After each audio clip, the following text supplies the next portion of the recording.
Hello students, welcome to the English class of Basava Residential Girls School for Standard 10. I am your English teacher Kavita Victor. So last time we had stopped halfway through the lesson, A Wrong Man in Workers' Paradise. Now we'll see the second part of it. So until now we saw that there was a man who was very lazy. He spent all his time on useless things like sculpture, and he wasted his time, and after he died he went straight to heaven, and there was a beautiful girl who was carrying a pitcher, and she would go to fill water at the torrent. Now we will continue the lesson. The idler was standing by the stream. Now the girl is passing by, and this idler is standing there. As a princess sees a lonely beggar and is filled with pity, so the busy girl of heaven saw this one and was filled with pity.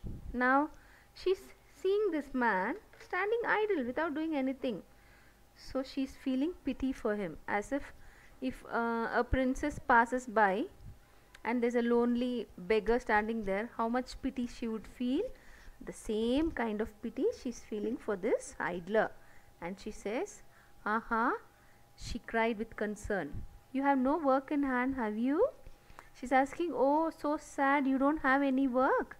We are in workers' paradise and you don't have work." She is pitying him. The man sighed, "Work? I have not a moment to spare for work." So this idler has come from an entirely different place, isn't it? So he's telling, what work? I don't have time for work. The girl did not understand his words and said, "I shall spare some work for you to do if you like." So now what the words spoken by the idler are too strange for this girl. So she didn't understand. Then she says, "Okay, you want work? I'll give you." The man replied, "Girl of the silent torrent, all this time I have been waiting to take some work from your hands." So he says, "I've been waiting to take work from you. What kind of work would you like? Will you give me one of your pictures? One that you can spare?" So he is asking her for one of those pictures, okay, which you can spare. That means if you have anything extra, you give it to me. She asked, "A picture? You want to draw water from the torrent?" So she thought maybe he wants to draw water. Draw water means take water from the torrent, just like what she is doing. "No, I shall draw pictures on your picture." See, there is also a play of words here. The author is writing beautifully. Draw water, draw pictures. Draw water means to take water out. He doesn't want to draw water, but he wants to draw pictures. The girl was annoyed. Now the girl is very angry. "Pictures? Pictures indeed. I have no time to waste on such as you. I'm going." And she walked away. So she got angry. "What? I'm here busy working and you want to sit and waste time by drawing pictures on my picture?" She went away. But how could a busy person get better off one who had nothing to do? Every day they met, and every day he said to her, "Girl of the silent torrent, give me one of your clay pictures. I shall draw pictures on it." So he kept pestering her. He said, "Girl of the silent torrent, give me something.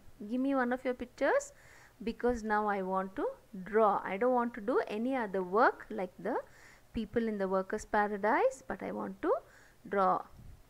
She yielded at last. That means she gave in. She surrendered. Okay, he is pestering me so much. Let me give him one of my pictures. So she gave him one of her pictures. The man started painting. He drew line after line. He put color after color. So he took it and he painted beautiful pictures on them. When he had completed his work, the girl held up the picture and stared at its sides, her eyes puzzled. Now she had never seen anything like this before. So she's looking at them and she's puzzled, she's confused. What is this? Brows drawn, she asked. That means she's really surprised. She's asking, what do you mean, all those lines and colors? What is their purpose? Now she is from workers' paradise. Here, nobody does anything without any purpose. And here she's asking, what is the use of those lines and colors? What purpose do they serve? The man laughed. Nothing. A picture may have no meaning and serve no purpose. So sometimes, you know, it will just be beautiful. Other than that, it won't serve any purpose. So that is what this man is telling. Doesn't serve any purpose. The girl went away with her picture at home, away from the prying eyes. She held it in the light, turned it round and scanned the painting from all angles. Now she is surprised. She had never seen anything like this before. So away from the prying eyes. Prying means inquisitive, curious eyes. Eyes of whom? The other members. So away from them, so that if anybody sees, they might scold her, no? Because she is also wasting time. So she went away from them and she's scanning that picture, the pictures painted on her picture. What is this? What are all these lines? From each angle she is looking at them. At night, she moved out of bed, lighted a lamp and scanned it again in silence. For the first time in her life, she had seen something that had no meaning and no purpose at all. So first time she is seeing something unusual like this, without any purpose or meaning. When she set out for the torrent the next day, her hurrying feet were a little less hurried than before. Now she is becoming slow, because all these days she had only one purpose, to fill water from the torrent. Now slowly her feet are becoming less and less hurried, for a new sense seemed to have awakened in her, a sense that seemed to have no meaning and no purpose at all. She saw the painter standing by the torrent and asked in confusion, "What do you want of me?" "Only some more work from your hands." Now the man is asking for more work. What kind of work would you like? Now she is ready to offer him work, because she is drawn towards this unusually different kind of aspect over here. "Let me make a colored ribbon for your hair," he answered. Again she is asking, "What for?" "Nothing. Ribbons are ribbons." Now again ribbons were made bright with colors. Now he gave ribbons for her. "Let me make a colored ribbon." So he made colored ribbons for her. Now the busy girl of the workers' paradise had now to spend a lot of time every day tying the colored ribbon around her hair. All these days she didn't pay any attention to her hair. Now he is giving her colored ribbons. Now she is spending more time tying those ribbons around her hair. The minutes slipped by unutilized. Much work was left unfinished.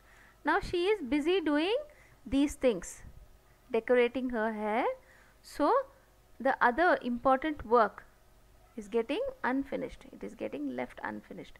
In workers' paradise, work had of late begun to suffer. Now because of all many things like this which are slowing down, in the whole of workers' paradise, slowly work is getting affected. Many persons who had been active before were now idle, wasting their precious time on useless things such as painting and sculpture. So this idler has influenced not only the girl but also many other people. He has taught them painting and sculpture as well. So everybody is now spending time doing these things instead of working. The elders became anxious. Now the elders are seeing, what is this? They are getting worried. They are feeling tense. What is this? Everybody is slowing down the work. So a meeting was called. All agreed that such a state of affairs had so far been unknown in the history of workers' paradise. Such things, that means slowing down of the work, people spending time idly, had never happened in the history of workers' paradise. So something unusual has happened. So they are calling for a meeting. Everybody is tensed.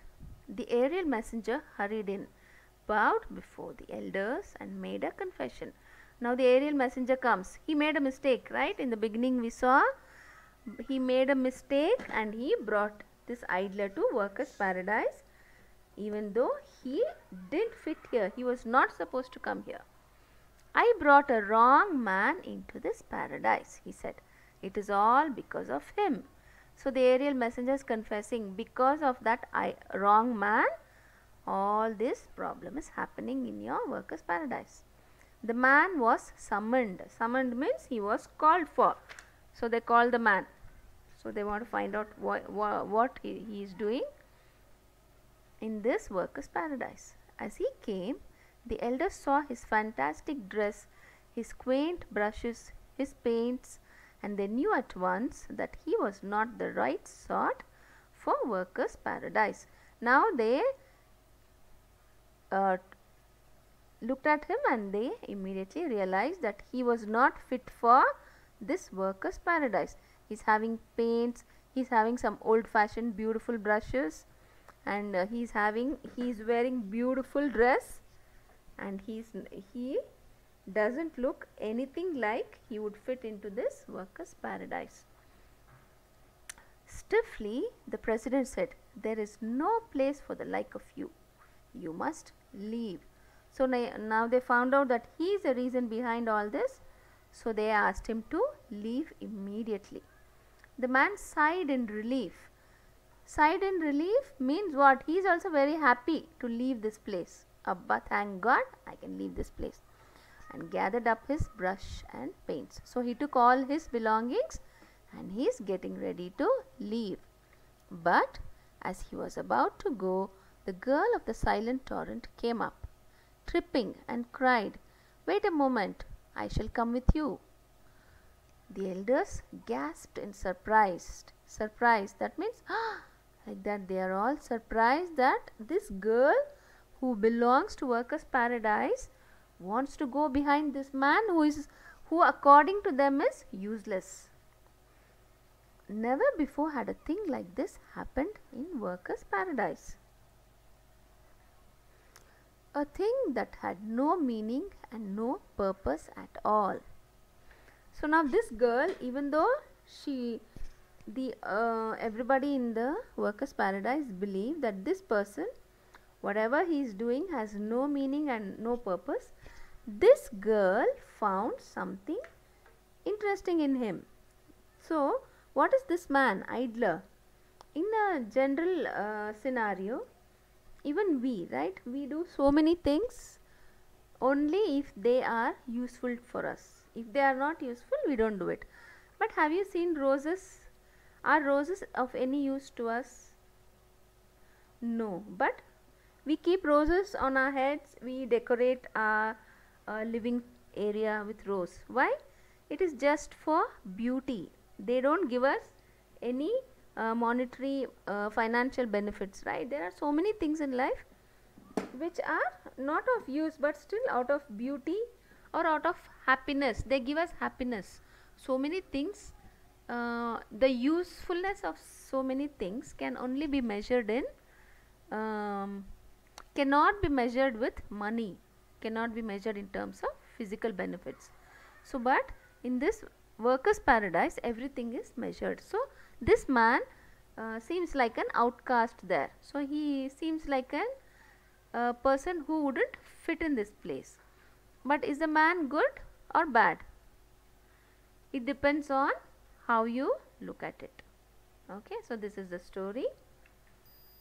We have come to the end of the story. I hope you all liked this story. Read it again, watch it again 2 or 3 times.